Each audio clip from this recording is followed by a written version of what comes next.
जनाब बात ये चल रही थी, आज मैं नवाज शरीफ साहब ने जब नामजद किया या सादिक साहब को स्पीकर और शहबाज शरीफ साहब को प्राइम मिनिस्टर सुन रहा था, वो बता सारा रहे थे कि उन्होंने इमरान खान के साथ कितना अच्छा सलूक किया, जब वो गिरे उनकी तीमारदारी के लिए गए, बनी गाला भी गए प्राइम मिनिस्टर, उनके साथ धोखा हुआ, धरने शरने हुए।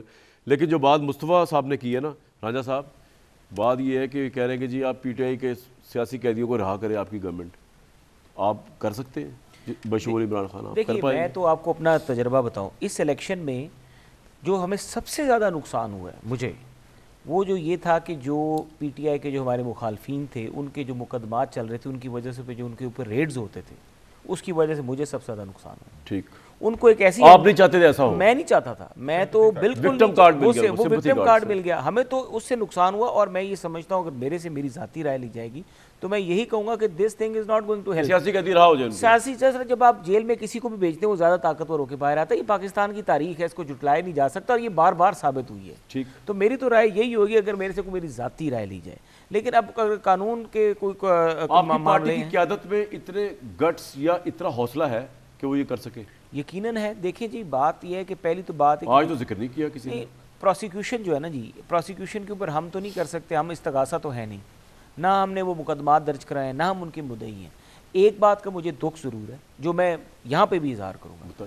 देखिए जी, सरगोदा में शहीदों की जो यादगारें थी ना, जब उनको तोड़ा गया था तो मुझे दिली दुख हुआ था। और मुझे दिली दुख ये हुआ था कि ये वो शहीद हैं, अजीज़ भट्टी शहीद का था और राशिद मिन्हास का था। इन दोनों का बैकग्राउंड सरगोदा से मिलता है। अजीज़ भट्टी साहब के नाम पे सरगोदा में एक बहुत बड़ा टाउन है। राशिद मिन्हास साहब पाक फ़ज़ाइया के पायलट थे, पाक फ़ज़ाइया का सबसे बड़ा एयरवे सरगोदा में।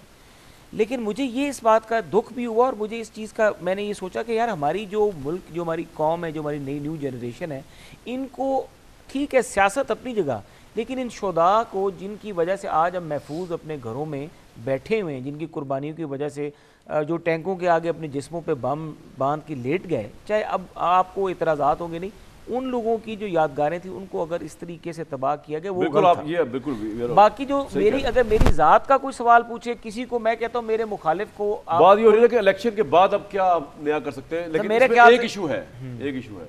अब ऐसा मसला बताऊं क्या है, अब जरा मैं आता हूँ उस तरफ से। वो ये है कि इमरान खान को जिस दिन छोड़ दिया ना, उन्होंने PDM 1 को भी नातका डाला हुआ था, वो PDM 2 को भी नातका डालेंगे, जो भी इनकी गवर्नमेंट बनने जा रही है उसकी गारंटी कौन लेगा कि जनाब वो आराम से बैठ जाएंगे, वो इस हुकूमत की परफॉर्मेंस पे मेरिट बेस्ड क्रिटिसिज्म करेंगे, जिस तरह मैं करता हूँ, जिस तरह मुस्तफा नवाज खोकर साहब करते हैं। बेलाफाइडा इंटरेस्ट नहीं है, मुल्क का इंटरेस्ट है। ये गारंटी तो वैसा मेरे ख्याल से आप क्या कोई भी लेके नहीं दे सकता उनसे कि जिस दिन वो बाहर ये हुकूमत तो फारेगा उस दिन। देखिए मैं आपको बताऊं, एक बात बता दूं आपको कि इस बात की गारंटी तो मैं भी दे सकता हूं और PTI की दूसरी लीडरशिप भी दे देगी कि कोई अनकॉन्स्टिट्यूशनल एक्ट नहीं वो करेगा। अगर इमरान खान जो है बाहर आ जाएंगे तो he will remain with in the bound of constitution. अब कॉन्स्टिट्यूशन के बीच में रहते हुए जो भी एक पॉलिटिशियन या पॉलिटिकल लीडरशिप जो है वो जो काम कर सकती है, जो जायज़ है, तो वो तो आप कहें कि वो उनसे रोका जाए तो वो अनकॉन्स्टिट्यूशनल एक्ट होगा, जैसे अभी भी किया गया है। तो अब सवाल ये है कि देखें, बात सुने, अभी बड़ी अच्छी बात की थी खोकर साहब ने, उन्होंने कहा कि मैग्नेनिमिटी दिखानी चाहिए। और मुझे याद आ रहा था उसने, चर्चिल ने सेकंड वर्ल्ड वॉर के जब ख़त्म हो गई तो उसके बाद बड़ी खूबसूरत बात उसने की थी। उसने कहा कि magnanimity in victory and defines in defeat, ये ह्यूमन नेचर है। तो जीतने वाले को मैग्नेनिमिटी दिखानी होती है और उससे बहुत मामला सीधे हो जाते हैं। खुला दिल जो है ना, जैसे फैज़ अहमद फैज़ ने भी कहा था कि गमे जहाँ हो गमे जाना के तीरे सितम, जो आए आए हम दिल कुशादा रखते हैं।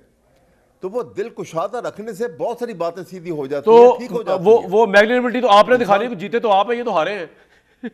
मैग्नेनिमिटी तो आपने दिखानी है, आपने कहना है कि हमको मसला नहीं करेंगे, आपने कहना है कि हम सदर पाकिस्तान जो है वो रेफरेंडम डालेंगे, कौमी सभा का इजलास तो कल होने ही जा रहा है जी। अब सवाल ये है कि एक हुकूमत बना के बैठे में, तो वो अपने आप को जीता तसव्वुर तो कर रहे हैं ना, तो मैग्नेनिमिटी तसव्वुर में इसलिए आप कह रहे हैं तो मामला तो फिर किसी तरफ में आएंगे। बिल्कुल बिल्कुल ये मैं कह रहा हूँ सर, मैग्नेनिमिटी तो मामला को बिल्कुल ठीक है सर, आपका पॉइंट आ गया जी जी।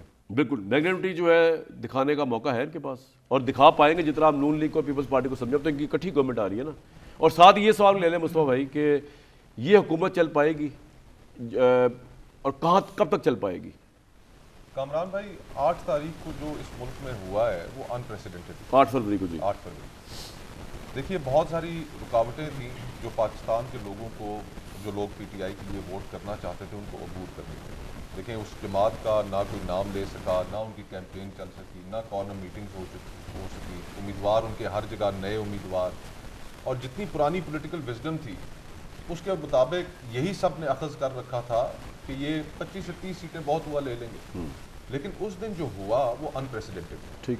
तो अब जब अनप्रेसिडेंटेड एक वाक़या हो गया है, उसके नतीजे में अब चीज़ें अनप्रेसिडेंटेड होंगी। ये देखिए, 76 सालों में ये और पहली दफ़ा इस तरह हुआ है कि इतना ज़्यादा जो रिप्रेशन था उसके अगेंस्ट लोग निकल के बाहर आ गए।